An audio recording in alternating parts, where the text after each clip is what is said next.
Guys, it's Sarah, and today I'm going to talk a little bit about how we use Kongs, because I've gotten a lot of questions about how Kongs can be used for a service dog. So this is one of Bailey's Kongs. You can tell it has been well used, and it has some frozen food in it right now. There we go. So basically, what I do is I will take a full meal of Bailey's. So if she's on kibble at the time, it'll be kibble. Right now she's on a mixture of kibble and dehydrated. So this is a mixture of kibble and dehydrated. And a full meal for Bailey, depending on the food, it will typically fill 4 Kongs. And so I soak it in water. And so if it feels like it won't fill 4 Kongs, soaking it kind of makes the kibble bigger. And for a different size dog, it might only fit 1 or 2 or whatever, but it fits 4 for her.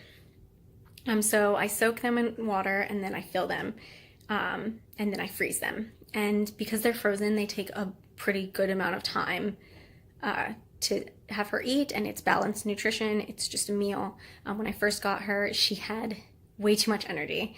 And so part of the way we would get all of her energy out is she would have to work for every single meal. So because 4 Kongs for Bailey is a full meal, sometimes I will, or most of the time actually, I will give her 2 Kongs, and then we will use half of a meal's worth of kibble, and we will do a training session.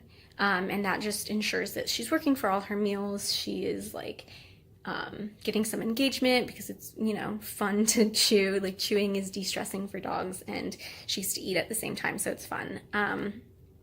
So yeah, she would work for every single meal.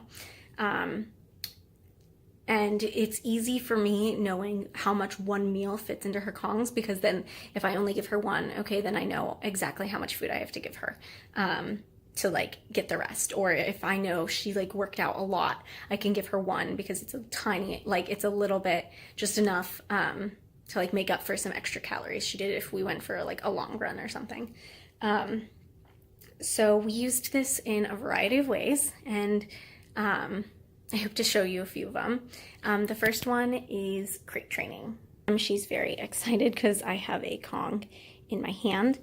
So when we did crate training, or honestly right after I got her, I was still working a full-time job. I had an internship at the time. I had gotten her during a summer, a couple summers ago, and so I wanted her to not be bored during the day, because she wasn't ready for public access with me 24/7.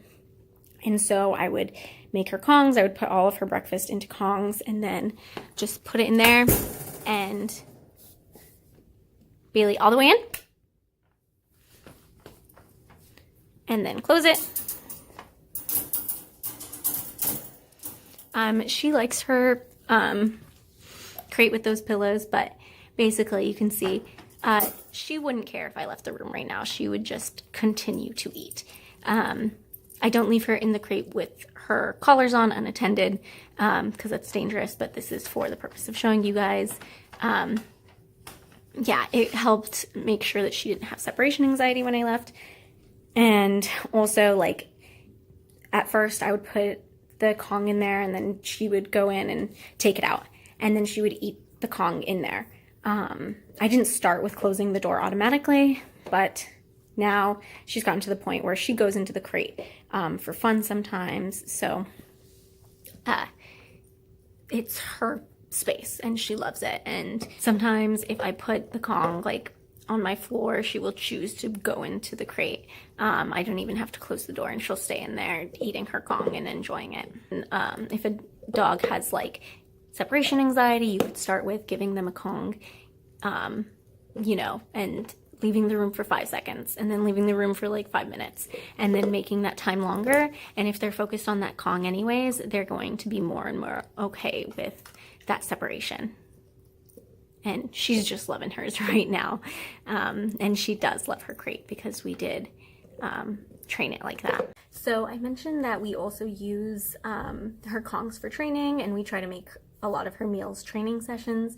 She really enjoys training, so it's great to keep her mind engaged and learning something new always. So I'm going to show you guys a little bit of a training session. Down.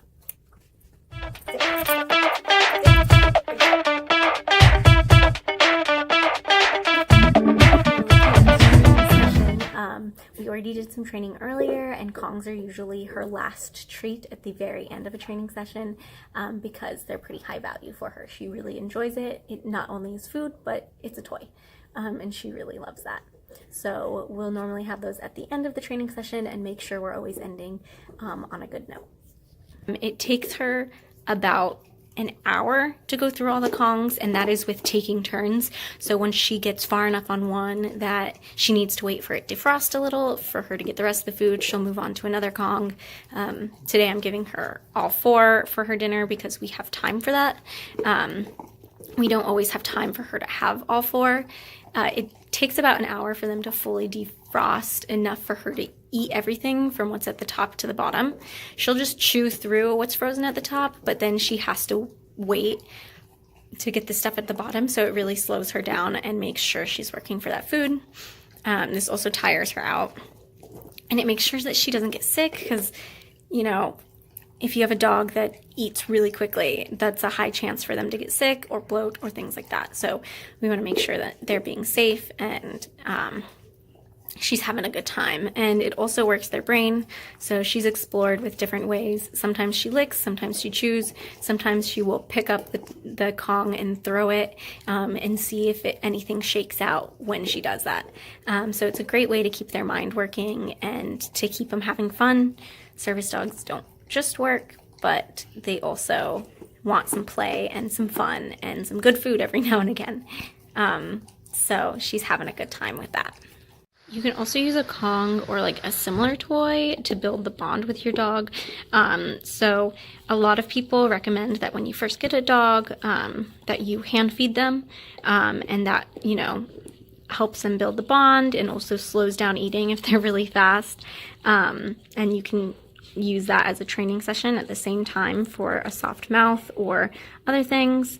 Sometimes I will hold her chews and it works in a similar way because she's getting it from me. It's a nice way to build the bond pretty like passively. It reinforces that you are the food giver, and that this time is time that they can enjoy with you as well, not just to eat on their own. So that's how Bailey and I use Kongs as a team on like a day-to-day basis. Something that we didn't get to show is that they can be used as a cool treat or a way to cool down on a hot day. I know some people put like bone broth, as long as it doesn't have like salt or anything in it, freeze it in a Kong, and the dog can also stay hydrated at the same time as like chewing some bone broth out of it if you don't want to use like food or treats or whatever recipe. We do like to use kibble more because it's balanced, and I know she's getting the right amount of calories and nutrients and things like that. If you guys have any other questions with how we train or how I built my bond with Bailey or anything like that, I'd love to make another video. Thank you so much for watching, and I hope to see you in my next video. Thanks. Bye. And here she is, having such a great time.